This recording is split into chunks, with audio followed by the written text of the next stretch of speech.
Welcome back to True Horsemanship. Here back with Wastie again.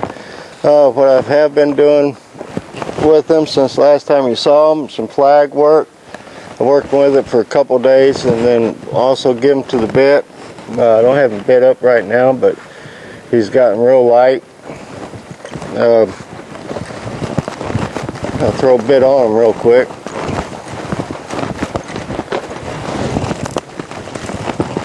Primarily been from the ground, been working on him, giving vertically.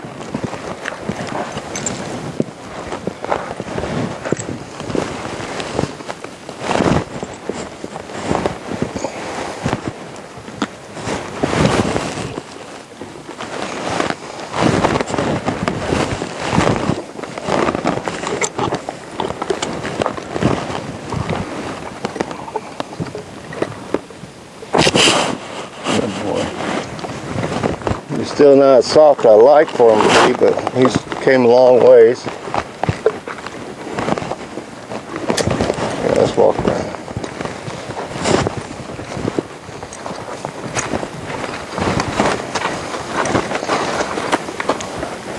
He's just about ready for me to get on him. The first day I put a flag to him, once again I was thinking, why did the other trainer had her riding this horse? But at this point, it don't really matter. The woman's already laid up in the hospital and hurting. And I'm sure the trainer knows at the end of the day. So I worked him, like I said, a couple days with the flag. Now from here on out, I'll keep reintroducing it. Like right there, see, he acts like he hasn't seen it. But the thing of it is, he's calming down faster. And just this, like I said, this will be my third time working with this flag. You 10 times that, and you'd ask yourself once again, why did the other trainer have her riding this horse? Now, a few things I've noticed with Wastie, working with him. First thing he kept wanting to do when I got him in here was to buck with a saddle on, and he wanted just to walk off right off the bat. As soon as he felt that saddle, he wanted to walk off. So that was telling me the woman probably was saddling him up and just letting him go. So the way I corrected that was leave the halter on him. And then, you know, when I asked him to move out, it's going to be at my speed, not his. Like right there, I took my energy away and he disengages. I point, ask him to go again. I go to the neck, the steering wheel. I get him moving. I'm going to his hip. Now let's say if he started bucking or trying to crow hop right now, I'd disengage. In other words, I'd pull on his halter and make him turn that hip, disengage that hip. In other words, turn and face me.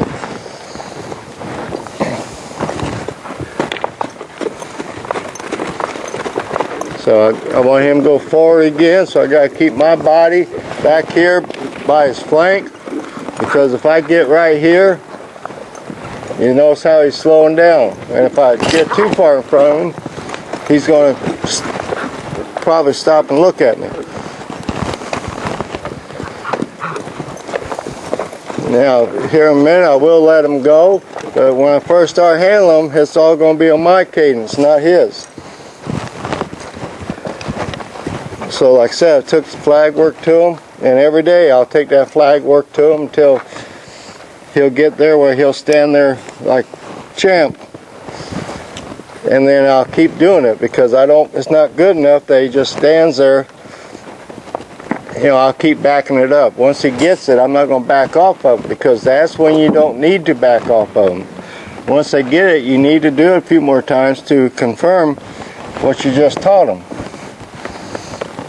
And yes, that first day, if y'all seen it, some of you goody two-shoe people out there say, God, you're scaring the heck out of that horse. See, dang right I'm scaring the heck out of this horse, because I got to teach this horse how to handle his fears. And unfortunately, you got to spook them and learn how to control them and let them get over it. They got to work through it. If you keep hiding stuff from these horses, that's where people get hurt. So what I'm going to do today is start doing some of my prep work to ride him.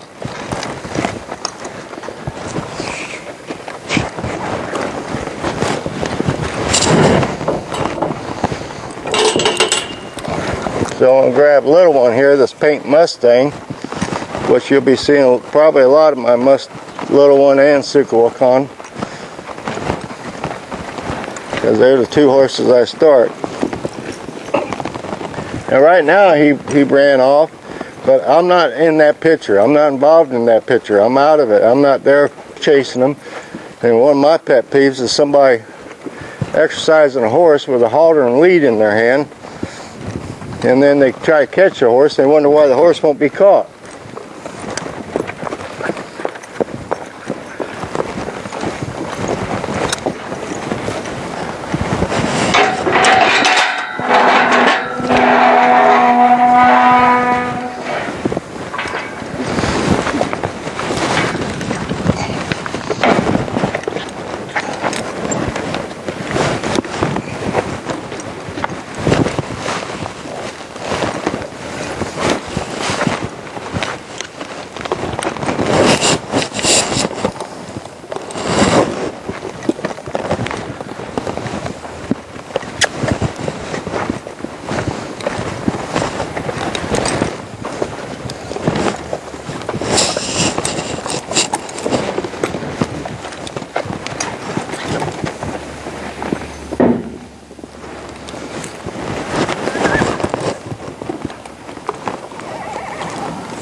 So what I'll be doing, you've seen me in other videos, I'll be working this horse from the top of the little one, and even though somebody else has been on his back, I've approached Wastie like he doesn't know anything.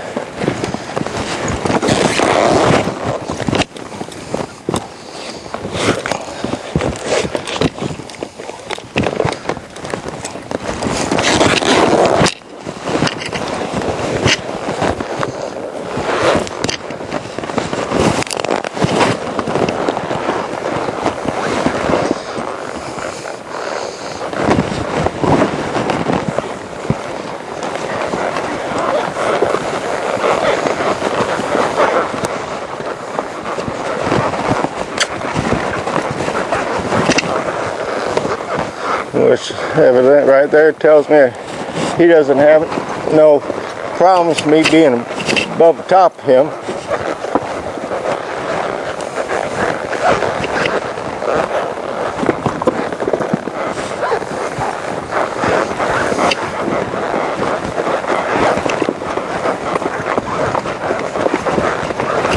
I still like doing this because this, number one, the little one's going to benefit from it. He's going to learn how to work stock. The other horse is going to get used to another horse coming up behind him.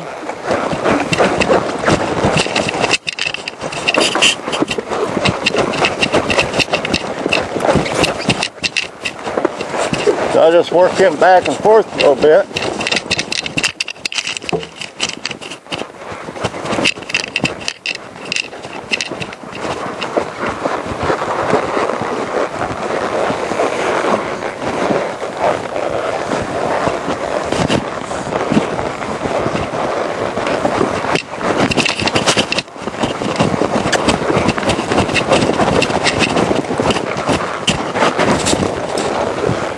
Right there it tells me this horse is a little pushy, because he's challenging a little one.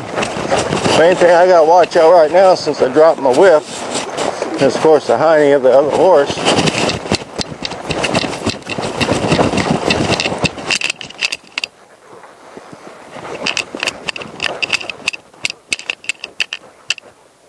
And yes, my stirrup came off the old saddle. one I've been using to for this, so if they tear it up, I'm not out nothing.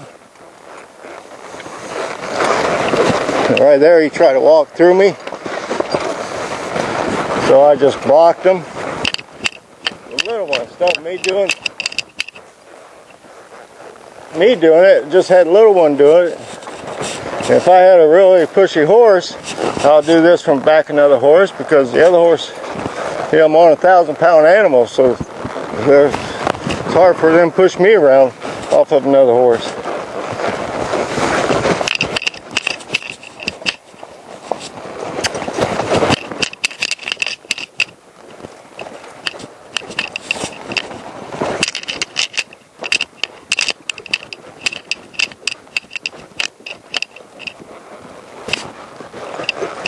So I just back off. Ooh. I have to blow him back off him a little bit.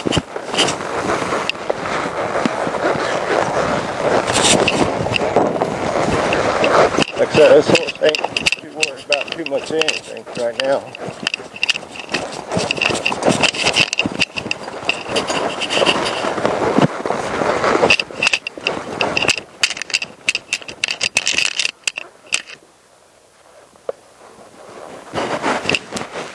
Cool.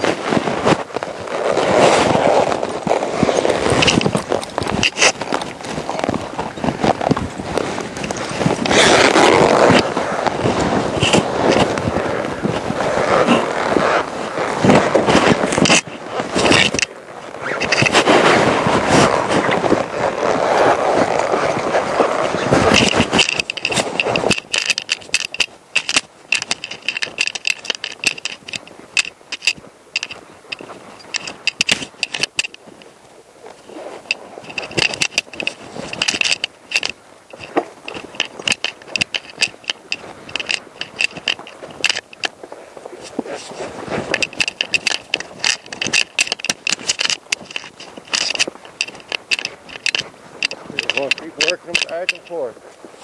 At some point, cool. I really want to back off of them. I'll turn away from them and leave them alone.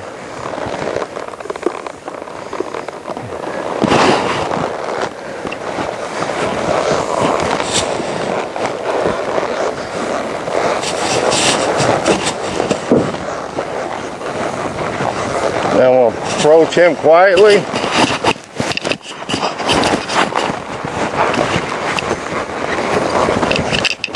Right there, he pinned his ears back, so we'll move him out again.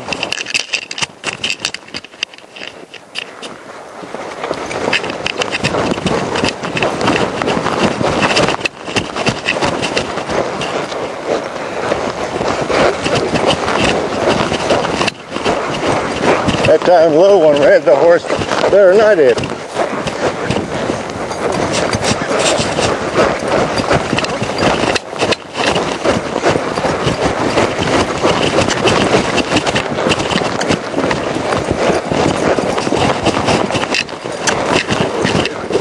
I've noticed that most of the time the little ones, I'm staying out of the little one's way. I'm letting him do his job.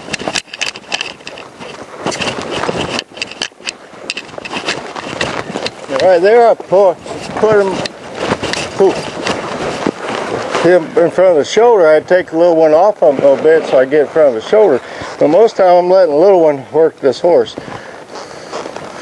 You know, that's how I make the little one a good little cow horse, because I'm letting him do his own thing and I'm staying out of his way. I just got to position him when I want this horse to turn. So now I'll approach the horse again. If he don't bend his ears out, nothing.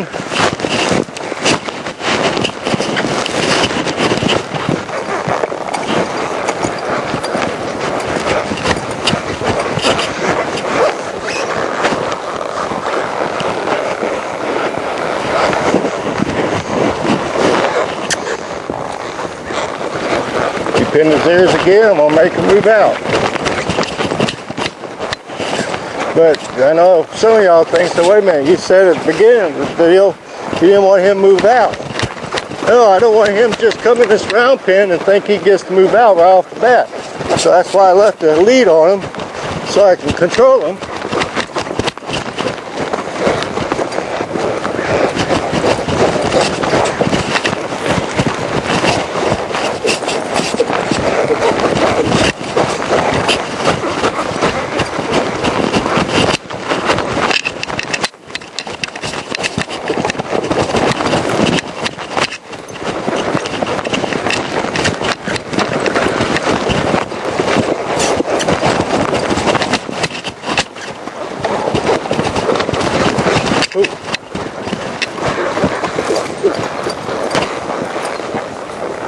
Now if he gets too persistent, I will go ahead and put a lead on him and get him snubbed up to the little one.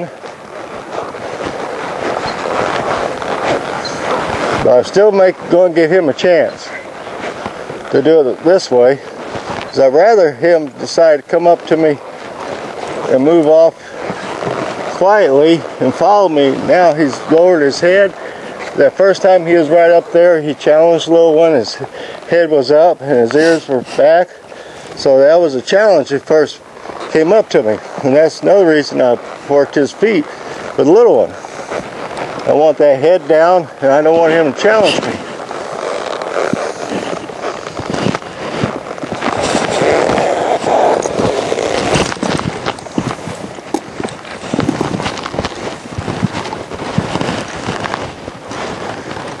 Get Chris off the camera for a second. Oh, hold the little one. You just let it run.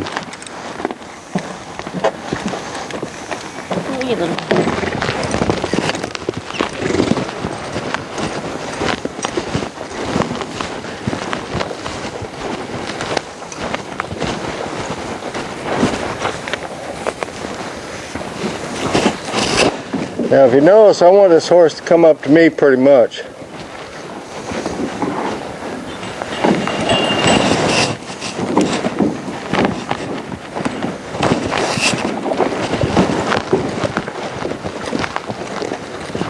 Got an itch. He does have an itch. Gotta scratch it. Yeah, we all have the itches once in a while. Come on, horse. Come on, get out here. The little one said, "You put me here, so I'm staying." What's wrong with you, Dave? Come on. Like I say, you'll be seeing a lot of little one and Suka. I'll be using primarily start these colts out. Now I'm going to be using Mustangs.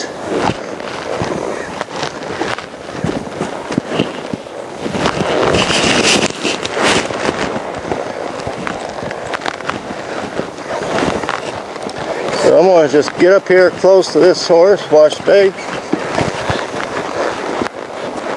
Now I like going from head to hip, head to tail.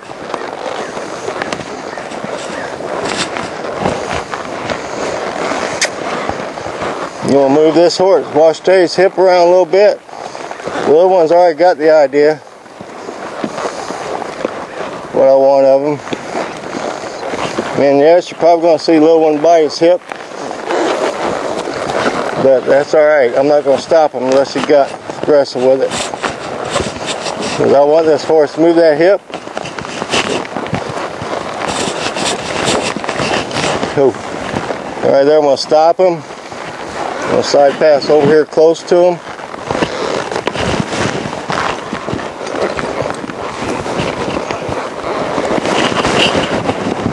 Like I said, I want to touch all my bases before I ride this horse. I'm not going to just say, well, we did this, and that. So theoretically, it's been so many days, so we should be able to ride him. Well, unfortunately, horses don't go to... They don't watch RFD and they don't read books. So I'm just going to start petting on him up here and play with my saddle. And you notice the little one's not biting him now because little one knows I don't want him to move that hip. So right now we're just going to ride off and switch sides. What we do one side, do the other.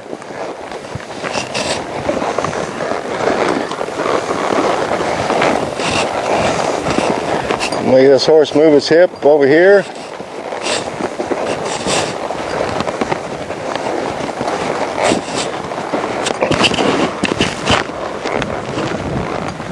Oh, little one.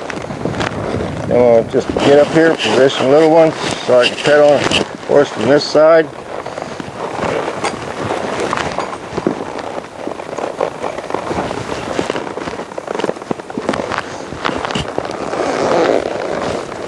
He's standing good, and I'll be doing that a couple times. I won't so much work him like I did back and forth too much, but I will get up there, get close, and play with that saddle more, and I'll be going through everything. When I first start him, I'll teach him not to, just because he's in the round pen, he don't get to just run off. He's got to do it slow. Then from there we'll go to a plastic bag. From there I'll go ahead and saddle him up. Well, he'll be already saddled. Then I'll work him off from either Suka or Little One. So we get him used to me being up top above him and make it doing it that way. So that's pretty much it. That's where Wastie's at. He's going to come along okay. He'll be fine and dandy. So as I always say, be true to the horse, they'll be true to you. First and foremost, people, be true to yourself. You got to. I mean, life would be so much better if you are. To my kids out there, my grandkids, and a special person out there, Wastie Kidney, God bless, take care.